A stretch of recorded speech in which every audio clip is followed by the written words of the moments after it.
Бұл марғаудың анасы Маркиса есімді мысық. Шалбаевтар отбасына келіп, 4 жылдан бері қожайындарының жанында. Мысық осы аралықта қанша марғау дүниеге келсе де, мұндай жағдай болған емес екен. Бұған дейін бір-екеуімен ғана шектелсе, бұл жолы үшеуін туған. Дүниеге келгенде бар болғаны бір айдан асыпты. Ерекшелігі 2 аяғы жетілмей қалған. Соған қарамастан сүйкімді бала мысық асыр салып ойнағанда өзге бауырларын шаңғап тұрады. Бауырымен жорғалап, өзіңмен жар салады. Өз бетінше тамағын жеп тірлік етеді.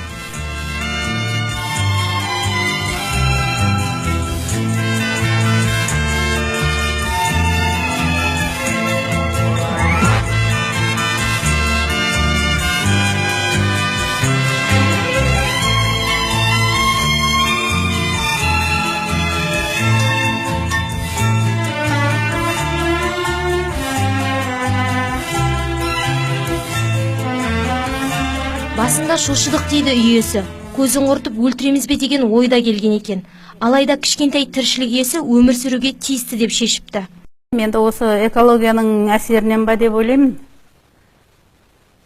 Бұл жаңағы мысық түгіл кемтар балада туылып жатыр ғой, соның қасында бұның да сол қолының жетілмеу қалғаны сол экологияға байланысты ма деп ойлаймын. Аяғы жоқ болғасын енді тіршілік иесі бола алмайтын шығар деген ойменен өлтіргіміз де келген, бірақ қимадым. Бойы өсті ғой, ана қатарындағы қарағанда, бірақ кішкентай. Қатарындағылар уже әпеден болып кетті.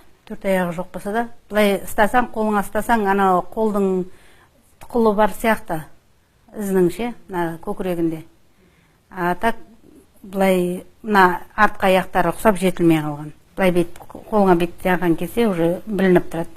Ол да жыбырлап атады. Аяғы жыбырлаған кесе анау да жыбырлап атады. Үй иесі Қаракөл ауылының ветеринарына хабарласқан, алайда олар мән бермепті де. Олар жетіліп, апарып көрсеткен жоқ, бірақ айтып ескерттік, осындай не бар деп. Олардың да қолдары тимей жатыр ғой, адгонда жүреді, неде жүреді. Біз де хабарластық, ол экология ғой деген ғана жауап алдық. Әрине, біздің елде үй жануарларына мән беріле бермейді ғой. Егер шетелде болса, мұндай мәселе басты назарға алынар ма еді. Өткен жылы дәл осындай ерекше мысық ақш-та дүниеге келген екен. Қожайындары ол мысықты аяғына протез орнатуға кірісіпті. Бізде мұндай шараға бара қоюымыз неғайбыл. Тек не себептен осындай ерекшеліктермен туылатын жануарларды зерттемейміз? Мұндай табиғаттың ауытқушылығының салдары неге апаруы мүмкін?